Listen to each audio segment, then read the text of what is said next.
생명. 여러분, 그 생명이 뭐냐? 생명이 뭐냐? 지난번에도 말씀을 드렸는데, 생명이라는 걸 자꾸만 내가 안 죽는 걸로 생각합니다. 그렇죠? 생명에 있어서 가장 중요한 건 하나님과의 관계적인 측면이라고 제가 말씀을 드렸고요. 그럼에도 불구하고 우리는 여전히 생명이라는 걸 내가 안 죽는 걸로만 생각합니다. 많이, 아주 많이. 자, 그래서 이 생명이라는 게 뭐냐를 생각을 할 때에 하나님과의 관계적인 측면을 생각해야 된다고 말씀을 드렸고, 이 관계적인 측면, 자, 생명이 없다는 말은 생명이 없다. 생명이 없다는 건 뭐냐? 하나님하고 나 사이가 안 되는 거예요. 왜 안 됩니까? 관계가 왜 안 맺어져요? 죄와 허물과 죄로 죽었다 이렇게 얘기하잖아요. 그러면 인간 존재에는 아무런 가능성이 없는 거예요. 그죠? 여기 이 점이 중요합니다. 인간 존재에는 아무런 가능성이 없고, 그럼 우리의 생명은 우리에게서부터 비롯되는 게 아니고, 우리의 생명, 즉 하나님과의 관계는 어떻게 해야 이게 됩니까? 그리스도? 자, 됐고, 자, 음이 좀 세서 제가 한다고 했습니다. 자, 그리스도가 어떻게 했느냐? 그러면, 자, 이 그리스도의 피 흘리심으로 우리가 그냥 자동으로 되느냐? 그리스도께서 십자가를 지셨죠? 네, 그죠? 십자가를 2000년 전에 지셨는데, 그죠? 내가 그 십자가를 보고, 아, 그리스도께서 나의 죄를 위해서 죽으셨구나를 보면 바로 알 수 있느냐? 믿음으로. 믿음은 어디서 옵니까? 들음으로 오는 성경에 나와 있는 거고, 하나님의 긍휼하심, 사랑. 자, 보세요. 이 점이 중요합니다. 8강에서 이제 아까 집사님이 이제 질문하신 것 중에 하나가 그거예요. 내가 내가 말씀을 읽고 신앙생활을 하면서 내가 열심히 하고 싶고 하나님 뜻대로 하고 싶은데 이게 정말로 하나님께서 주신 것이냐? 그게 우리에 있어서 가장 조심스러운 점이잖아요. 그죠? 그래서 그 점을 생각할 때 가장 첫 번째로 생각해야 되는 게 뭐냐 하면 내가 어떤 존재냐 했을 때 여기 있는 우리 모두는 우리가 하나님과 죄와 허물로 말미암아 분리되고 죽을 수밖에 없는 영원한 죽음, 즉 하나님과 영원히 관계 맺을 수 없는 존재인 것을 인정해요. 다 그렇게 믿죠? 그죠? 자, 그런데 뭐가 문제냐면 이런 상태에 대한 죄와 허물로 죽었던 나 자신에 대해서 인정은 하는데 그 다음에 하나님을 믿고 혹은 예수 그리스도의 십자가를 받아들이고 믿는 요 과정이 어떻게 일어나느냐에 대한 이해가 별로 없어요. 예수님께서 딱 죽으시고 십자가에 죽으셨잖아요. 그럼 모든 사람이 다 예수님의 십자가 덕분에 다 하나님과의 관계가 맺어지느냐는 거예요. 아니에요. 선택된 자만이죠. 그렇죠. 그게 중요합니다. 그러니까 이 싸움이 굉장히 큽니다. 이 싸움이 굉장히 커서 신학의 역사에 따라서 이렇게 큰 획을 그어지기도 합니다. 자, 역사상에 있어서 이 책에서도 말하지만 역사에 있어서 펠라기우스라는 사람이 등장합니다. 펠라기우스라는 사람이 4세기 말의 사람이고 4세기 말의 사람인데 이 펠라기우스라는 사람이 348년에 태어나서 409년에 이제 죽는 사람이에요. 이 사람은 이제 브리튼이니까 지금 영국 쪽의 수도사였다가 나중에 로마로 와서 삽니다. 살면서 가르치기도 하고 뭐 그렇게 합니다. 근데 이 사람이 싫어했던 거 한 가지가 있어요. 이 사람이 싫어했던 것 중에 한 가지가 뭐냐 하면 아우구스티누스 어거스틴이 고백록에서 고백록에서 뭐라고 얘기하냐면 하나님 앞에 이렇게 고백합니다. 당신께서 명하시는 것을 주시고 당신께서 원하시는 것을 명하소서 이렇게 기도합니다. 고백록에 그렇게 나와요. 이 사람 이걸 싫어했어. 당신께서 명하시는 것을 주시고 당신께서 원하시는 것을 명하소서. 여기 왜 싫어했느냐면 그러면 인간이 뭘 하겠느냐는 거야. 왜? 내가 하겠다는 말이지. 내가 하겠다는 뜻이에요. 하나님 명하시면 내가 올려겠습니다. 그건 이제 어거스틴의 의미는 그래요. 하나님이 명하시면 제가 그 말씀을 듣겠습니다 하는 거예요. 그러니까 좀 싫어했다. 그러니까 싫어한 거야. 왜 싫어하느냐? 아니 그렇게 되면 인간이 그럼 가만히 있으면 되나 이 말이에요. 아까 구원에 관한 얘기를 냈잖아요. 어떤 사람이 하나님께서 선택받았다. 하나님이 선택하신 그 주권에 대한 우리가 믿음이 있기 때문에 하나님이 택하신 사람들은 언제든지 하나님이 부르실 수 있다 라고 생각해버리는 거예요. 그래서 어떤 일이 일어나느냐. 허드슨 테일러가 인도에 가자고 그렇게 외치니까 젊은이 앉게 하나님이 구원하시려면 다 하시네 이렇게 한단 말이에요. 그렇게 했다고요. 진짜로. 자, 그럼 보세요. 그러면 이 펠라기우스가 강조한 건 뭐냐 하면 야 인간이 그런 식으로 있으면 그런 식으로 수동적이고 피동적으로 있으면 어떻게 도덕적인 행위를 할 수 있느냐는 거예요. 집사님이 고민하시는 것 중에 어떤 게 있냐면 우리가 신앙생활 잘하고 싶잖아요. 그 중에 한 면이 뭐냐 도덕적인 거예요. 나 착하게 살고 싶고 정직하게 살고 싶고 하잖아요. 그런데 정직하게 살고 싶은 그 욕망이 나쁜 건 아니잖아요. 참고로 얘기하면 성령의 열매 9가지로 표현되는 성령의 열매 다 윤리적인 겁니다. 그렇죠? 성령의 열매 사랑과 희락과 화평과 오래 참음과 자비와 양성과 충성과 절제 그거 다 윤리적인 거예요.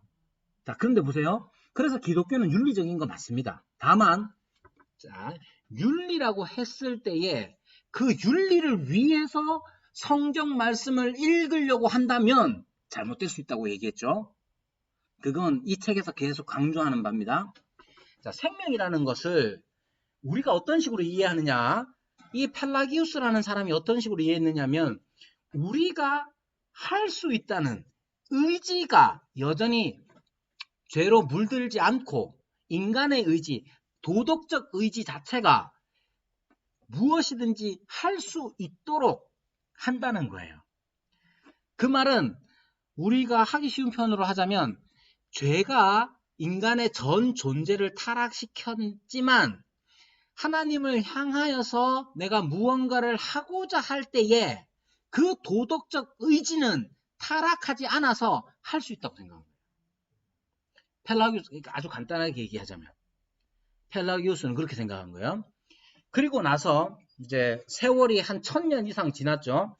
이제 네덜란드의 아르미니우스라는 사람, 야곱 아르미니우스라는 사람이 이제 제네바에서 칼빈이 죽고 난 다음에 칼빈의 이제 후계자로 베자라는 사람이 가르쳤는데요. 그 베자에게서 이 아르미니우스는 배웠습니다. 아르미니우스는 그렇게 배우고 이 사람이 그러니까 1560년생이에요. 1560년. 1560년에서 1609년까지 살았습니다. 1587년부터 이제 돌아와가지고 네덜란드로 돌아와서 암스테르담으로 돌아왔어요. 몇 살입니까? 27살이요. 27, 8살에 이미 성경과 신학의 지식이 박식한 사람으로 이제 알려졌어요. 놀라실 거 없어요. 칼빈도 27살에 기독교 강요 초판을 썼으니까. 그래서 저도 인생에서 27살이 되면 뭐 좀 할 줄 알았더니. 자, 27에 이 사람이 목회를 했는데 이 사람 성경도 잘 가르치고 신학도 잘 가르친다고 유명해졌어요. 근데 이 네덜란드라는 곳 자체가 특징이 있는데 이 네덜란드 자꾸 딴 데로 세노. 자, 네덜란드라는 곳 자체가 인문주의. 그러니까 그때 당시에 르네상스의 영향으로 인문주의라고 하는 인간의 가치를 아주 중요하게 여기는 인문주의가 이 네덜란드에서 막 펼쳐지기 시작했는데, 그런 사람들 중에 법률가 중에 한 사람이 칼빈이 가르친 내용 중에 한 가지 마음에 안 드는 게 있었던 거예요. 그게 뭐냐? 예정론이야. 예정론에 대해서 이 사람이 마음에 안 들었어요. 그러자 교회에서는 어떻게 했냐면 이 유명한 아르미니우스에게 이 사람이 예정론이 법률가 이 사람이 예정론을 좀 이상하게 하는데 당신이 좀 살펴서 반박을 좀 해주시오 했더니 딱 살펴보니까 자기도 그렇게 생각하거든. 그 입 다물고 가만히 있었어요. 그러다가 이 사람이 알미니우스라는 사람이 이제 레이든 대학의 신학부 교수로 가요.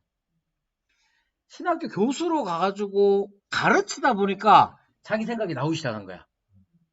그때 누가 있었느냐 하면 1563년생인 고마루스라가 있었어요.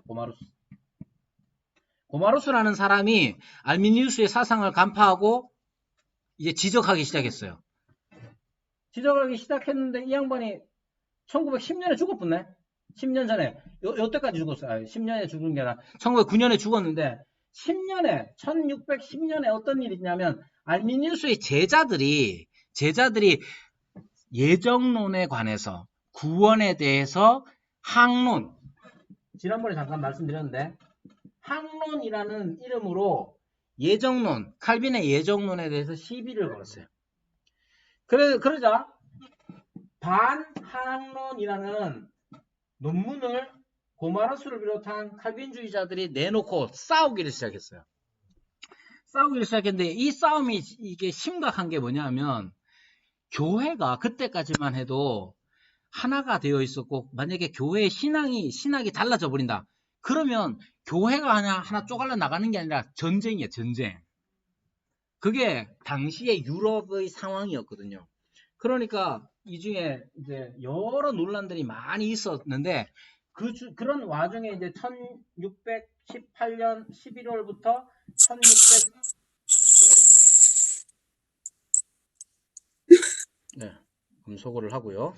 자, 1619년 5월까지 도르트에서 모여가지고 항론파의 주장 5가지를 정면으로 살펴서 내놓은 게 튤립이라고 해가지고 말씀을 드린 거예요. 자, 왜 긴 얘기를 하느냐면 이 항론파 이게 저 교회사 할 텐데 펠라기우스도 다음 주부터 있죠. 교회사. 그때 이제 펠라기우스 초대 교회사 할 때 할 거예요. 요 얘기는 아마 중세 교회사 종교개혁사 하면서 할 거고. 그때 잘 들으시고 이게 아르미니우스의 핵심은 뭐냐면 인간의 선택에 있습니다. 구원을 위해서 인간이 예수님을 선택할 수 있다는 점에 있어요. 그런 점에서 보면 펠라기우스와 아르미니우스가 똑같이 인간의 의지, 선택할 수 있는 힘을 강조한 거예요. 자, 생명이라는 거 얘기를 했잖아요. 펠라기우스나 알미니우스 같은 경우는 이 생명에 있어서 전제가 뭐냐? 전적인 타락. 전적 타락 자체를 안 믿어. 부분적으로 의지라는 것. 우리가 도덕적 의지라는 것 자체가 우리에게 살아있다. 그럼 우리 뭐 해야 되느냐? 그 도덕적 의지를 발휘하여 살아내야 된다는 거예요. 생명은 뭐겠어요, 그러면? 이 사람들에게 있어서 생명은. 의지가, 자기의 의지, 도덕적 의지가 마음껏 발현되는 거. 그게 이 사람들의 생명이에요. 예수 안 믿는 사람은 그렇게 살잖아요. 그렇게 살죠? 우리는요? 진짜로 그럴까요? 자, 여기에서 심각한 문제가 나옵니다. 뭐냐 하면 우리가 살고자 하는 것, 우리가 의지를 발휘하여 살고자 할 때에 그 의지가 어떤 거냐는 거예요. 기본적인 조건이 뭐냐? 성경에서 말하고 이 책에서 강조하는 건 뭐냐면 이 생명이 누구로부터 왔느냐예요. 우리가 예수님을 보고 예수님의 십자가를 딱 보고 예수님이 날 위해 죽으셨구나 라고 깨닫는 거. 그건 누가 깨닫는 거예요? 성령님께서? 나는 뭐예요? 깨닫게 해주시는 거죠. 자, 그 점이 중요합니다. 그래서 우리가 신학적으로 표현하면 중생이라고 하는 것이 이제 거듭남이라는 것이 언제 일어났는지 모르고 우리의 인식에서는 언제 일어났는지 모르고 하나님께서 나를 생명의 씨를 뿌려 주셔야 그 하나님께서 즉 창조의 영이시고 부활의 영이신 그 성령께서 죽어있는 우리에게 영혼의 죽음 가운데 있는 우리를 이미 살려 놓으셔야 밖에서 들리는 복음의 소리에 반응할 수가 있다는 거예요. 그러면 우리가 그렇게 살아야 한다는 거예요. 하나님께서는 우리를 그렇게 살려 놓으신 다음에 어떻게 하겠어요? 그 다음이 문제입니다. 자, 그 다음에 문제가 뭐냐 하면 하나님이 우리에게 생명을 주셨어요. 생명을 주셨어요? 하나님은 뭐 하시겠어요? 이끌어 가세요? 그 점이 중요합니다. 자, 우리가 이끌어 간다 했을 때에 여기에서 이제 하나님이 주신 신앙이라는 말로 표현되어지는데 우리가 이것까지는 동의해요. 우리가 우리의 영혼이 허물과 죄로 죽었는데 성령 하나님께서 창조의 영이신 그분이 부활의 영이신 그분이 우리의 영혼을 살려 놓으셨고 살려 놓으신 상태에서 밖에서 복음이 들렸을 때에 예수 십자가의 그 사건의 의미가 우리에게 보여졌을 때에 우리는 살아났기 때문에 근데 이 상태에는 중생은 이 상태에는 교회도 안 다니고 술 먹고 자기 마음대로 하고 막 그런 상태예요. 겉으로 보면 그런 상태인데 어느 날 갑자기 예수님의 복음의 사건이 내 귀에 꽉 꽂히는 거야. 그건 하나님이 살려 놓으셨다는 증거예요. 근데 이 점에서 많은 사람들이 내가 그 십자가 사건을 보았고 내가 그 십자가 사건을 믿었다라고 그게 자기 의지인 거예요. 그런데 그 이후에도 우리는 내가 하나님께서 살려주셨으니 이제 내가 하나님을 위해서 살아야겠다는 열심으로 사는 거예요. 성령님 이제 성령님이 그렇게 해주셨어. 그렇지만 점점 신앙생활 하면서 이거는 또 깨닫게 되잖아요. 이건 아니다. 맞아. 또 이거 있네. 자, 이 8강에서 강조하는 그거예요. 여기 이제 갈라디아서 말씀을 인용하죠. 갈라디아서 5장 17절 말씀을 얘기하는데 우리의 싸움이라는 게 어떤 거냐 했을 때 자꾸 선과 악, 선의 의지와 악의 의지. 예수 믿는 사람은 선의 의지를 택해서 살아가야 한다는 식으로 생각하면 안 된다는 거예요. 이 말이 오해를 불러일으킬 수 있는데 우리는 자, 예를 들면 선이라는 게 무엇이 선이냐? 여러분 선이 뭐라고 생각하세요? 선이라는 건 혹은 의라는 거 이거 있잖아요. 상당히 표현이 좀 조심스럽습니다만 발전적 개념이에요. 무슨 뜻이냐면 어린아이에게 날선 칼을 주지 않습니다. 그죠?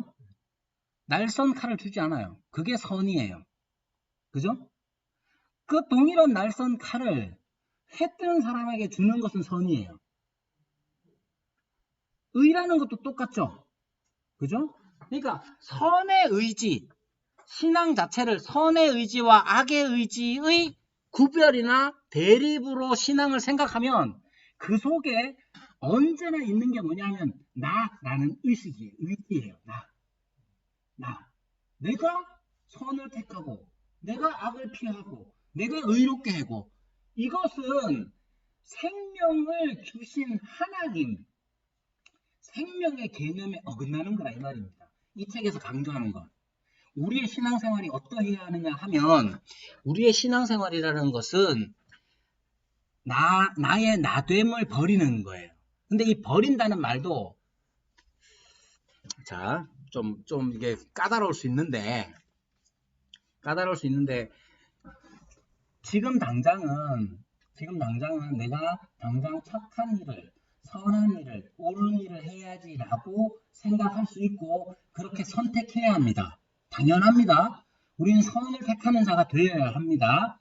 그런데 선을 이루고자 하는 나의 의지가 살아서 역사하면 안 되는 거예요.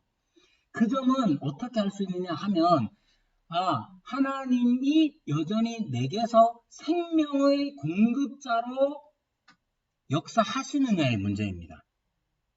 그 점은 우리가 늘 살펴야 하는 거예요. 안 살피는 경우가 많아요. 안 살피는 경우가 많아서 성경을 읽으면서 어떻게 생각하느냐? 야, 성경을 읽어서 내가 여기서부터예요. 내가 좋은 일을 해야지. 내가 올바라 살아야지. 그러면 여전히 생명의 근원으로서 생명의 원동력으로서의 나라는 것이 살아있는 게 되는 거예요. 그러니까 성경을 읽어도 예배당에 예배 출석을 해도 헌금을 해도 나가 살아있어요. 하면 할수록 나가 막 살아납니다. 여러분 지난번에 말씀드렸잖아요. 새벽기도 중요합니다. 새벽기도 열심히 나오는 권사님이 제일 얘기하기 싫어요.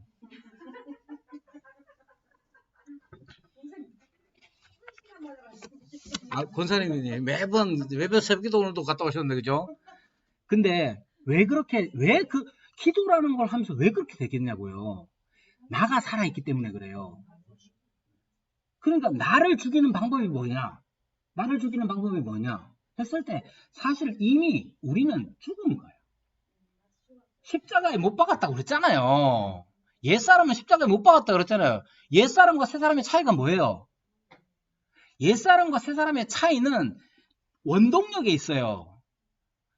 하나님께서 나를 살려주셨을 뿐만 아니라 지금도 내가 무슨 일을 하든지 힘의 공급, 생명의 공급이 하나님께로부터 온다고 생각해야 되는데 자꾸만 나로 내가 한다는 거. 내가 요번에 좋은 일을 해야 되는데 누가? 내가.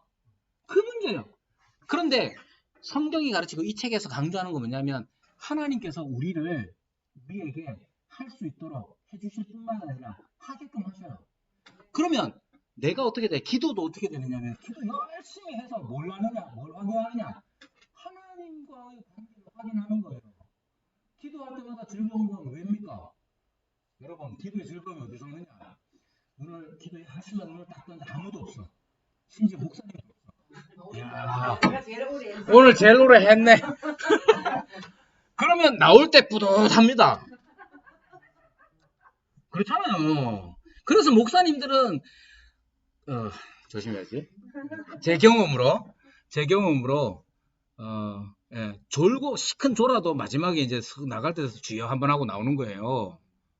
그러면 여전히 나가 살아있는 경우, 그러니까 육체의 소욕이라는 게 바로 그런 거예요. 우리는 선한 의욕과 악한 의욕으로 자꾸만 생각을 합니다.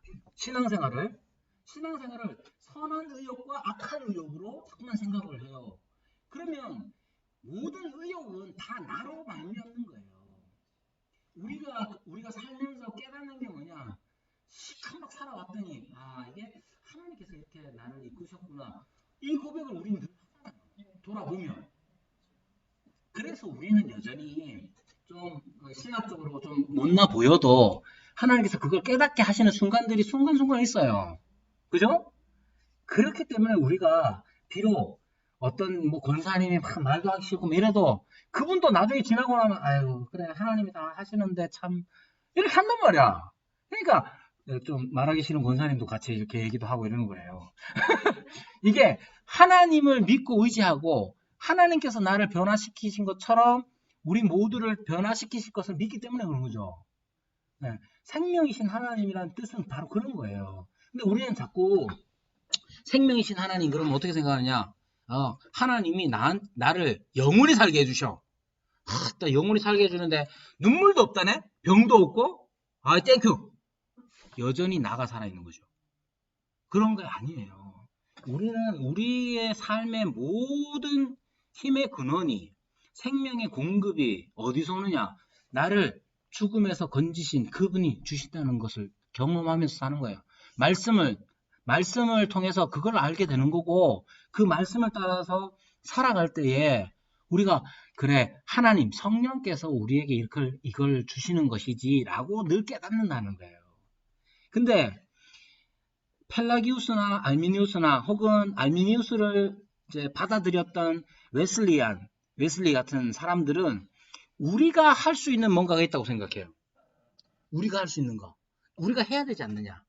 그래서 성결교 이제 웨슬리안 같은 경우는 이 땅에서 완전 성화를 주장합니다. 우리 완전 성화하자. 그렇게 얘기한다고요.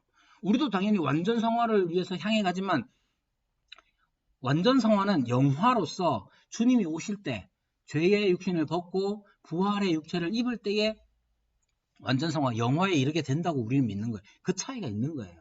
그러면 그 차이는 내가 얼만큼 열심히 하느냐의 문제가 아니라고. 열심히 합니다. 왜? 아니 하나님이 계셔가지고 하나님이 생명을 공급해 주시는데 안 할 수가 있습니까? 당연히 열심히 하지.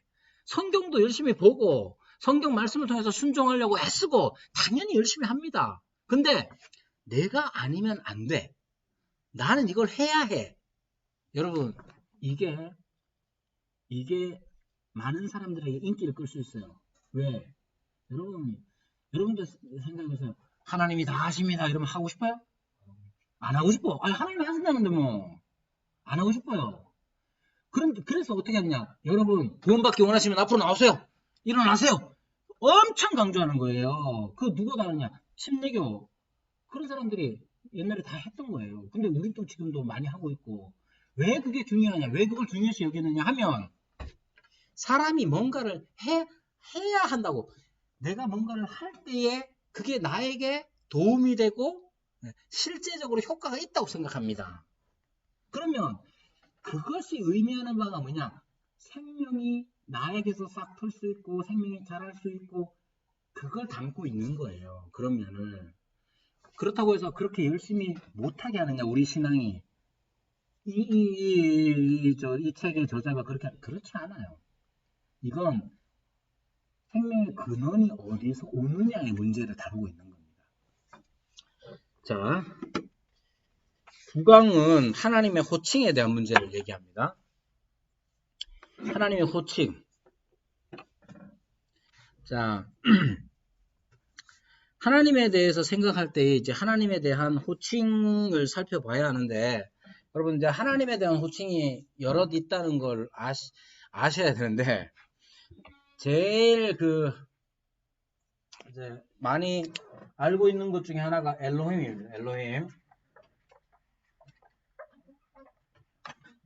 엘로힘이라는 말 많이 쓰고요. 그렇긴 한데 이 엘로힘도 예를 들면 이방 신들이라고 할 때 그 신자도 엘로힘입니다. 그 신도. 그리고 하나님을 부를 때도 엘로힘이라고 불러요. 근데 하나님만 엘로힘이라고 부르는 게 아니에요. 엘로힘이라고 할 때에 그 엘로힘은 이방의 신들도 엘로힘이고 심지어 왕 같은 존재, 주인 같은 존재도 엘로힘이라고 부릅니다. 그러면 하나님께 쓰면 안 되느냐? 그렇지가 않아요. 그렇지가 않고 하나님께 엘로힘이라고 쓰는 게 마땅한데 다른 우상이나 아니면 권력자들이나 왕은 하나님의 하나님 되심을 빌어오거나 아니면 모방하는 존재이기 때문에 그냥 명칭으로 엘로힘이라고 쓰는 겁니다. 자, 그래서 그 중에 하나님에 대한 호칭 중에 가장 중요한 호칭이 뭐냐? 오직 하나님께만 사용됐던 호칭이 뭐냐? 야훼라는 말입니다. 야훼. 근데 이 책에서는 야훼라고 쓰는데 우리 교단에서 이 말 잘 안 씁니다. 이 말 잘 안 쓰고 뭐라고 쓰겠습니까? 아니 여호와 씁니다. 여호와. 야훼는 조용히 오세요. 조용히 목사님 야훼 많이 쓰죠. 야훼란 말 많이 쓰는데요. 이제 이 야훼와 여호와의 차이는 그 발음상의 차이고 좀 더 이제 불필요한 지식 TMI를 드리자면 이 책에 나와 있구나. 이 여호와라는 말이 이제 영어 제호바에서 그냥 음을 번역해서 이제 바꿔서 쓴 거예요. 그러니까 근데 이 야훼라는 말은 원래 이 책에 나와 있는 것처럼 여호와라는 말 자체를 히브리어는 그래요. 히브리어는 원래 모음이 없어요.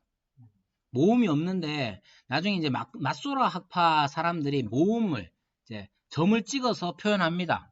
표현을 하는데 이 여호와라는 이 말 자체도 마찬가지로 모음이 없고 자음만 있어요. 어떻게 발음할지 모르잖아요. 그리고 서기관들이 뺏겨 쓸 때에 여호와라는 말이 나오면 펜을 새로 쓰고 새로운 펜으로 쓰고 부러뜨려서 다른 글자를 안 쓰도록 했다고 해요. 그러면 이 여호와라는 말이 발음을 어떻게 하느냐 하면 아도나이라는 주라는 말의 아도나이라는 말의 모음을 딱 가져와 가지고 여호와라는 자음에 붙여버렸어요. 그래서 발음 나는 게 뭐냐? 야훼라는 발음이에요. 근데 그 야훼를 영어권에서는 제호바라고 번역을 했고 그 제호바를 그대로 한국어로 이렇게 음을 바꿔서 부를 때 여호와라는 말을 쓴 거예요. 그래서 이제 처음 들어올 때 번역하시던 분들이 여호와라는 말로 번역을 했는데 나중에 이제 공부하고 오신 분들이 보니까 야훼라는 이렇게 발음하는 거야 라고 했는데 그분들이 좀 신학이 좀 그래서 보수적인 교단에 있는 분들은 야훼라는 말 안 쓰고 여호와라는 말을 써요. 그 사람들이 이제 야훼라는 말을 막 가지고 왔고 뭐 이랬기 때문에 그래서 저희 이제 은사 되신 분도 구약학 교수님도 한참 전에 은퇴하신 그분도 야훼란 말을 쓰면 거의 점수를 못 받아요. 그렇긴 하는데 굳이 그럴 필요는 없는 것 같고요. 야훼라는 말을 써도 된다 생각을 하시면 되고요. 대신 여기에서 강조하는 건 뭐냐면 이 말이 담고 있는 의미가 뭐냐 하는 거예요. 하나님을 호칭하는 여러 가지가 있습니다. 하나님을 부르는 하나님에 대한 호칭이 여럿 있는데 다른 것들은 다 다른 신들에게도 쓰고 또 높은 사람에게도 쓰고 이렇게 하는데 오직 야훼 혹은 여호와만이 하나님에 대한 독특한 호칭이 되는 거예요. 자, 호칭이란 말이 호칭의 의미가 중요한 게 호칭이라는 건 이게 부르는 거잖아요. 부르는 거잖아요. 이제 여기 계시는 분들이 다 저보다 이제 연배가 있으신 분들인데 저를 이목사라고 부른다고 칩시다. 예. 틀린 말 아니잖아요. 근데 저를 이목사라고 이렇게 부르면 제가 기분 나빠합니다.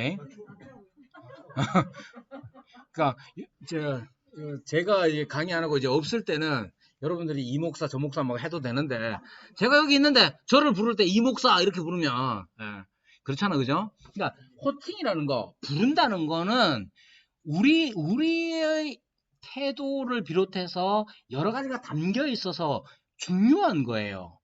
그런데다가 이 호칭이라는 것이 이 여호와 혹은 야훼라는 이 호칭이 하나님께서 직접 알리신 호칭이에요. 그러니까 엘로힘이라는 말은 아도나이라는 말은 그냥 사람들이 일상으로 써.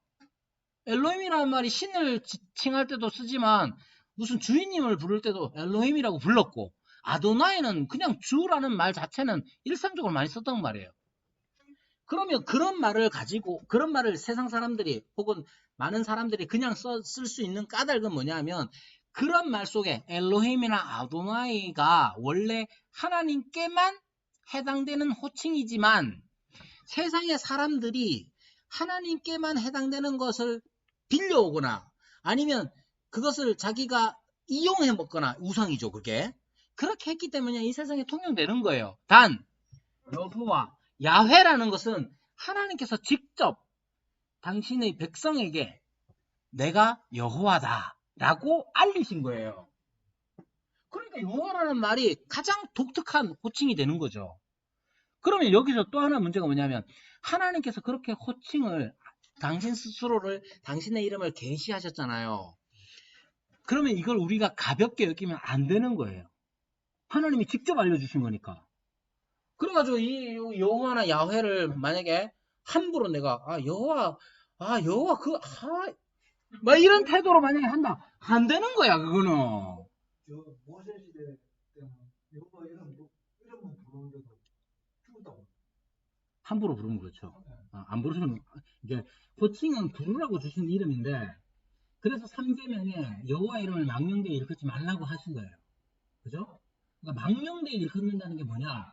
하나님께서 내신 뜻에 맞게끔 사용하지 않고 지 필요한 대로 자기 마음대로 자기 기분대로 써먹으면 망령되게 일컫는 거예요. 조심해야 될 거 말씀드릴게요. 아들이 사고를 쳤어.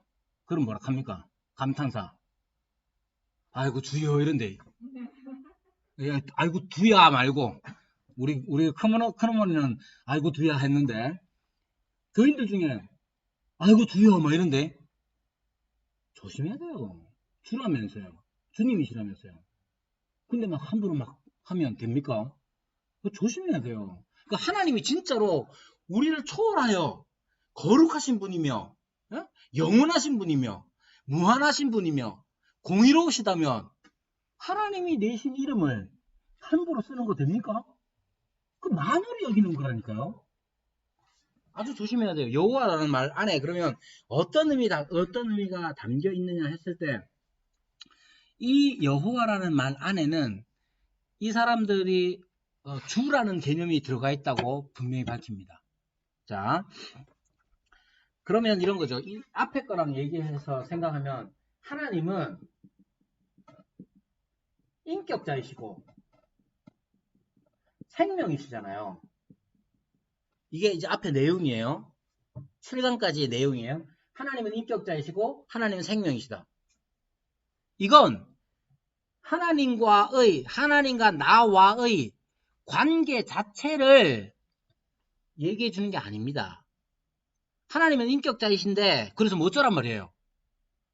인격자이신 그분이 생명이신 그분이 나와 어떤 관계에 있느냐를 설명해 주는 호칭이 뭐냐? 여호와라는 거예요. 하나님이 인격자이시고 생명이 있다. 여러분 이런 거예요. 요것만 빼면 여기 야훼 여호와라는 걸 빼면 하나님이 인격자이시고 생명이시잖아요.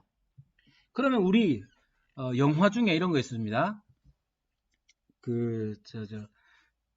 램프의 요정 지니 램프의 요정 램프 막 문지르면 뻥 나타나가지고 주인님 무엇을 도와드릴까 하죠.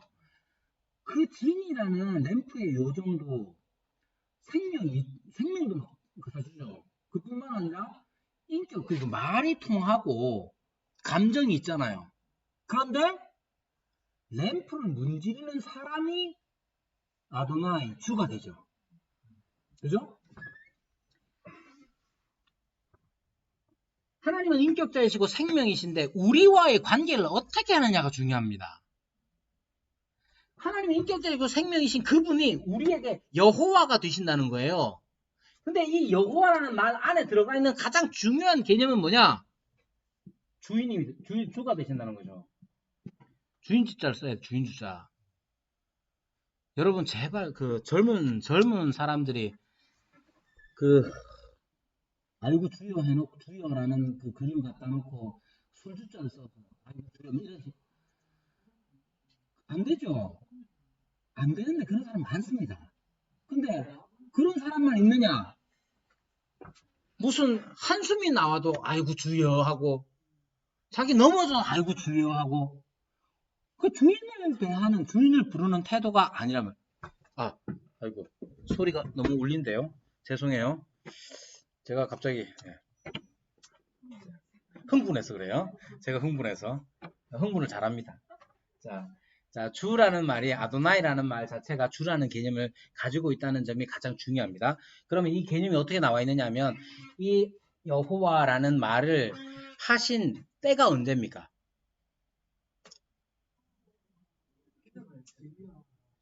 아니죠. 여호와 나는 여호와라 밝히신 때 아니죠. 창세기에 나옵니다. 창세기에 나오는데 그때는 그때라기보다는 스스로 알리신 때는 모세에게 하나님 제가 가서 하나님에 대해서 뭐라고 할까요? 라고 하니까 나는 여호와라 이렇게 말씀하셔요. 그래서 그때 계시됩니다.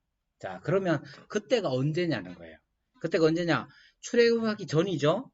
대신 출애굽이라는 개념을 생각해 보면 하나님께서 출애굽이라는 건 단지 애굽에서 그냥 건져내신 정도만 생각하면 안 됩니다. 왜 건져내셨느냐를 생각해야죠. 그러니까 출애굽 19장에 나오는 얘기가 그거잖아요. 건져내셨어. 독수리가 이제 업어서 건져내셨어요? 뭐 때문에 건져내셨어요? 출애굽의 목적성이라는 게 있을 거 아니에요. 가나안 땅으로 왜 가요? 하나님의 씨를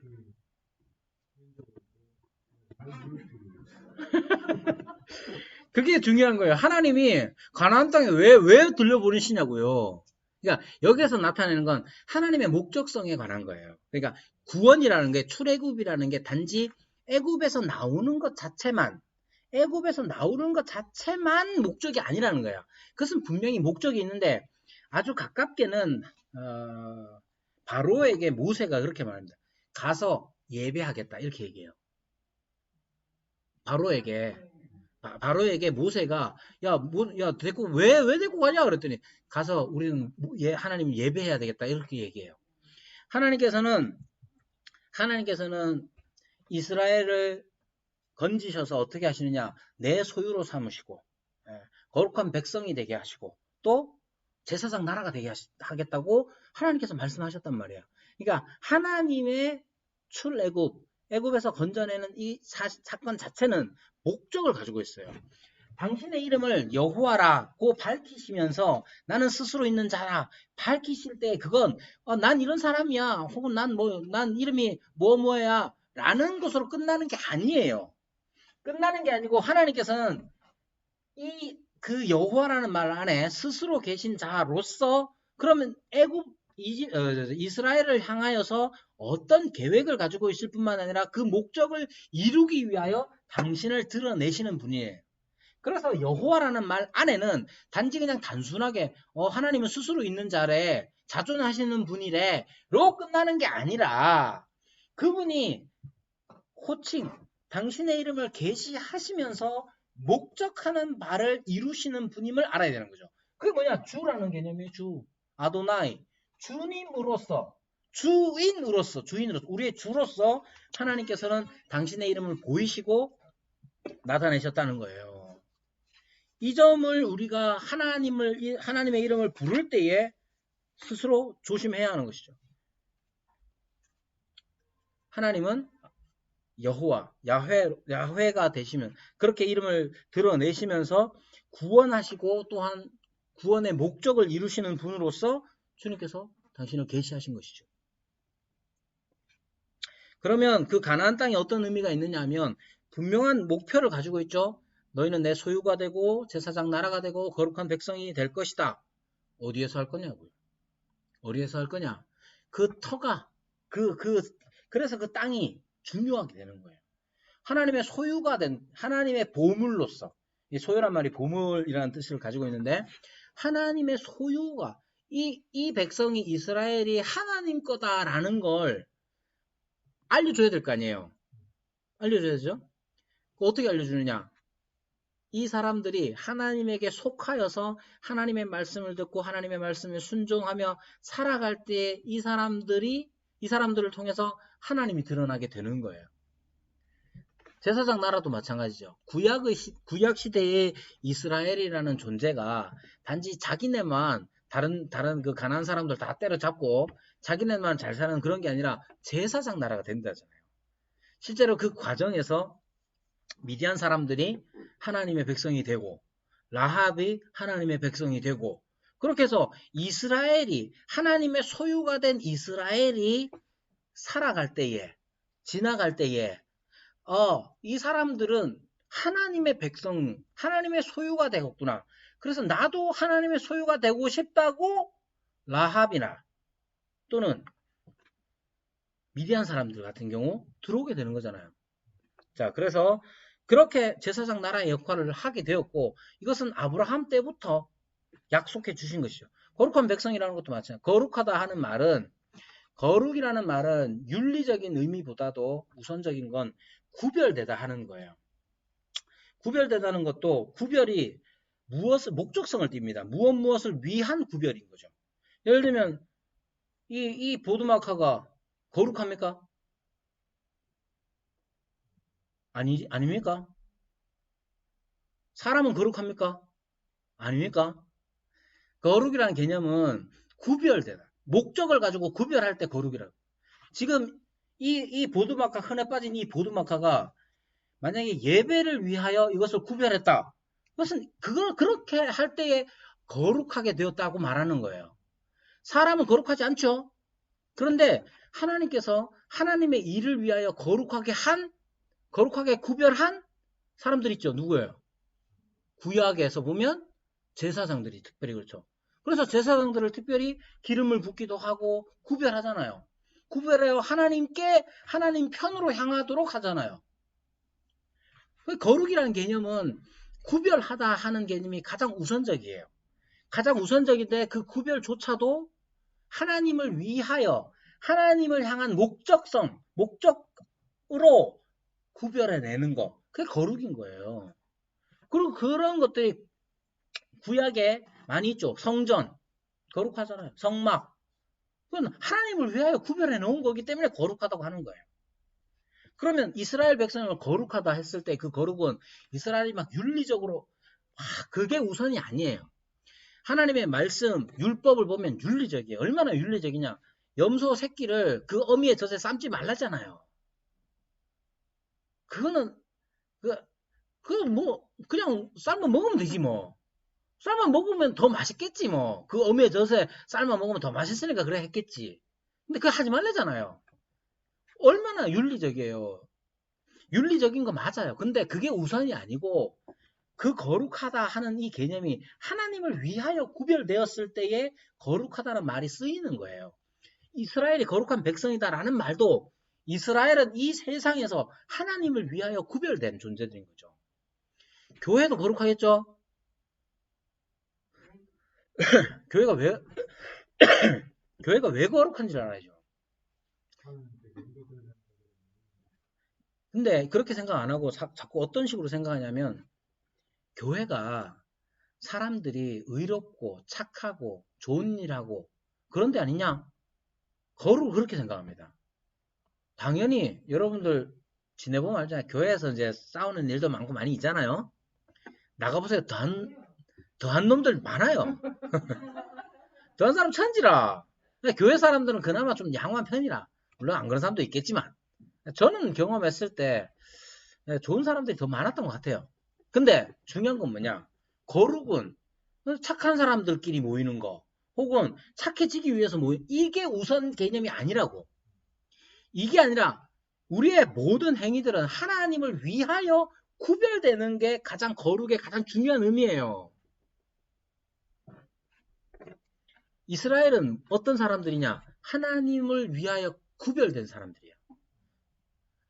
하나님을 위하여 구별된 것들을 가장 잘 드러내는 방법이 뭐겠어요?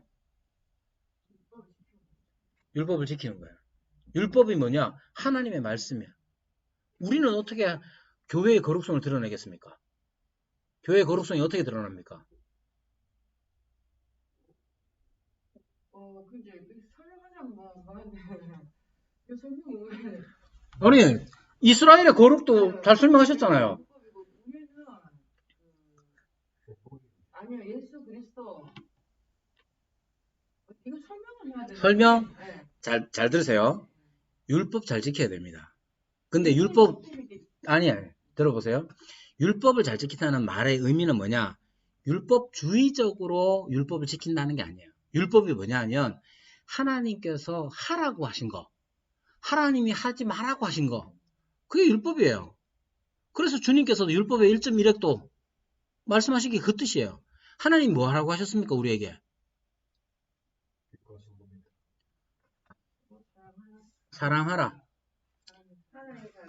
자, 사랑하라고 했죠? 하나님 또 하지 말라고 한 건 잘합니다. 거짓말, 뭐 살인, 기타 등등 하지 말라고 한 건 다 잘 알고 하라고 한 거 잘 못하면 하지 말라고 한 거랑 똑같아요.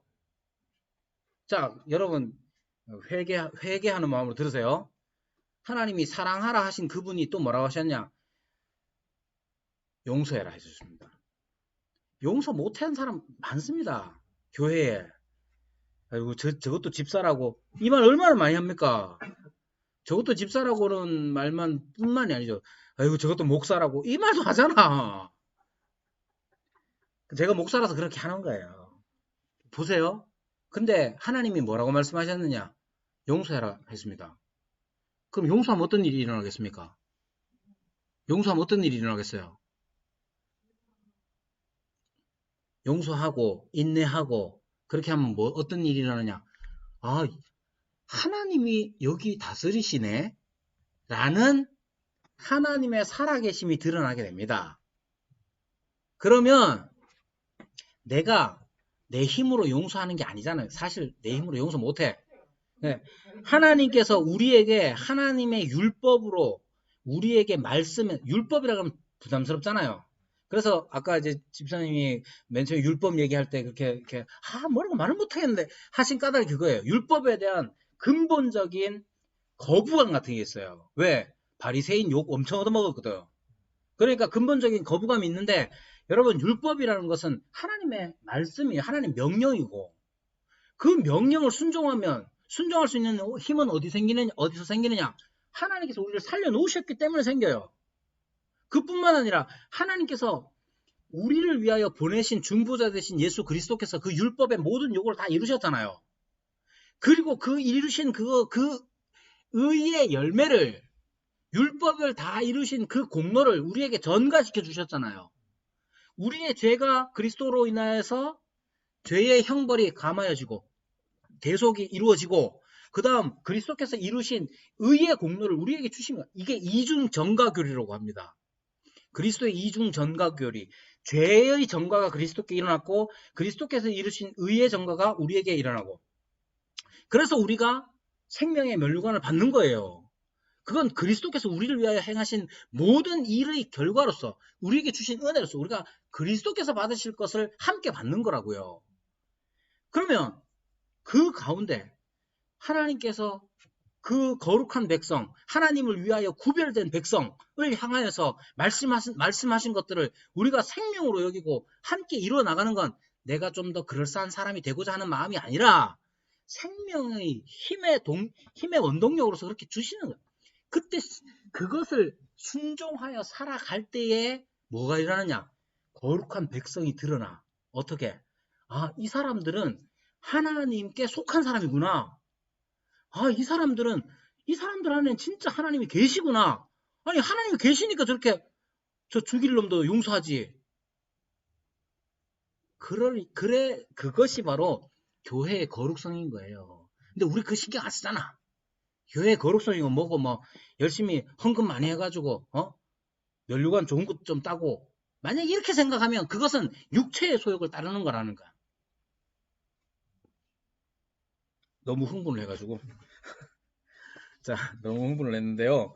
자, 여호와라는 말 안에 주라는 개념이 가장 중요하게 들어가 있습니다. 근데 주라는 개념 자체가 그냥 막연하게 주 뭐 이런 게 아니라 주인으로서 우리에게 생명을 주실 뿐만 아니라 우리를 이끌어 가시고 목적을 가지고 이끌어 가시는 그런 주님이에요. 그러니까 이 개념이 주 뭐 이런 개념이 이슬람의 알라에게도 있겠죠.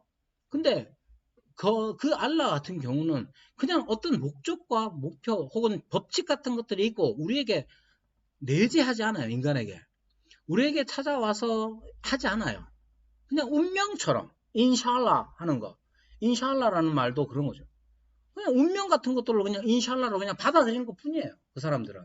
우리는 그렇지 않아요.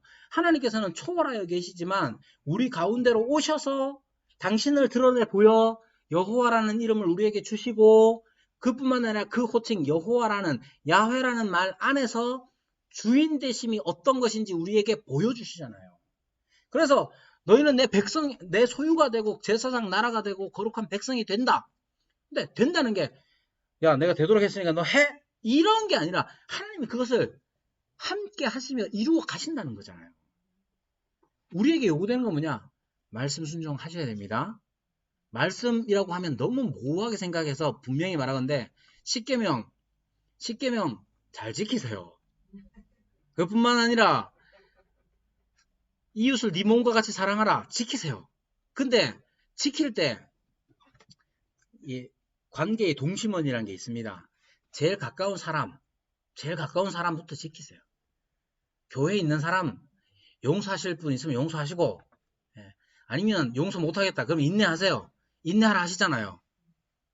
못하면 안 돼요. 그런 사람 없다고. 아, 없다고. 아유, 아니 무슨 어떤 교회가 그렇게 좋은 교회입니까? 아. 자, 아니 근데 그렇게 할 때에, 그렇게 하나님의 말씀 율법에 순종할 때에 어떤 결과가 있느냐? 여러분, 내가 이 정도의 사람이다라고 만약에 생각되고 기대가 된다. 그거 육체의 소욕을 따르는 거고, 그거 생명 없는 거예요. 아, 하나님께서 내게 그리스도를 통하여 보이신 이 귀한 은혜를 통해서 나로 하여금 순종하게 하시는구나. 근데 이 힘의 근원이, 원동력이 하나님, 성령으로 말미암는 거구나 라고 했을 때 교만하지 아니하고 겸손히 행하며 그 결과로서 사람들은 나의 위대함을 보기보다 하나님의 은혜를 경험하는 거예요. 그러니까 집사님 말씀하신 것처럼 뭐가 내 뜻인지 하나님 뜻인지 모른다. 결과적으로 내가 그 사람에게서 잘 드러나는 걸 기대하느냐, 또는 그 사람이 결국 나를 칭찬하느냐, 하나님의 은혜를 맛보느냐의 문제예요. 그게 선명하게 구분되지 않아요. 할 때는 지금 내 욕심인 것 같고 하나님이 순종하라고 해서 하는 것 같고 이런 갈등이 일어날 수밖에 없어요. 근데 그 지나서 그 결과를 보면 내가 다른 사람 앞에서 저 사람 좀 아닌 것 같아. 이 정도는 해야지. 자기가 남아있는 거죠. 육체의 소욕을 따라서 한 거예요. 그 사람이 어머 집사님 너무 좋아요. 집사님 최고예요. 그것만 있다. 결과 마찬가지입니다. 그런 거 이제 들으면 좋죠. 들은 거 좋고, 들은 거 좋지만 그 사람도 알아요. 이건 하나님의 은혜구나, 아니구나 알아요. 그러니까 우리의 욕심이, 우리 육체의 소욕이 무엇인지 성령께서 우리에게 일러주시고 가르쳐 주십니다. 그러니까 혹여 내가 이거 지금 뭔가를 해야 하는데 갈등이 생긴다. 이게 내 뜻인가 아닌가. 일단은 하나님께 맡기며 선택해 나갑니다. 선택해 나가면서 스스로 확인해야 돼요. 괜히 내가 나 자신을 드러내고 있는 거 아닌가. 아니면 하나님께서 이걸 하게 하셨으니 참 내가 기쁘다. 구분이 됩니다. 그런데 그걸 표면적으로 이렇게 하면 하나님 뜻이고 이렇게 하면 내 뜻입니다. 라고 하는 건 그건 하나님만 하실 수 있는 거지. 나는 다른 사람이 하는 건 아니에요. 내가 내 개인적으로는 하나님의 생명의 공급하심을 따라 하겠노라고 기도하며 무엇이든지 선택해 나가는 일이 필요합니다. 그래서 마지막으로 이 책에서 말하는 건 매사 자기 행복과 관련해서 생각하지 말고, 신앙이란 게 뭐냐? 매사 자기의 행복과 관련시켜서 생각하지 말고 하나님이 주인이시다. 여호와 하나님, 주인이신 그 하나님의 관계 속에서 하나님의 인격성과 생명, 능력 이런 걸 다 자기 행복을 기준으로 생각합니다. 하나님이 그렇게 능력이 있으시다는데 저한테 이러시면 안 되죠? 이런 말 하지 말란 말이에요. 하나님은 여호와, 주님이 되신다. 자, 이렇게 해서 괜히 오늘도 열을 열심히 내가지고 소리가 울리도록 만들었습니다. 죄송하고요. 자, 우리 감사합니다. 또 혹시 질문 있으시거나 뭐 동의가 안 되시거나 아니면 의심이 생기시다 그러면 저한테 카톡을 하셔도 되고요. 그렇습니다. 그래서 여러분들 오늘도 오전부터 시작해서 고생 많이 하셨고 감사합니다.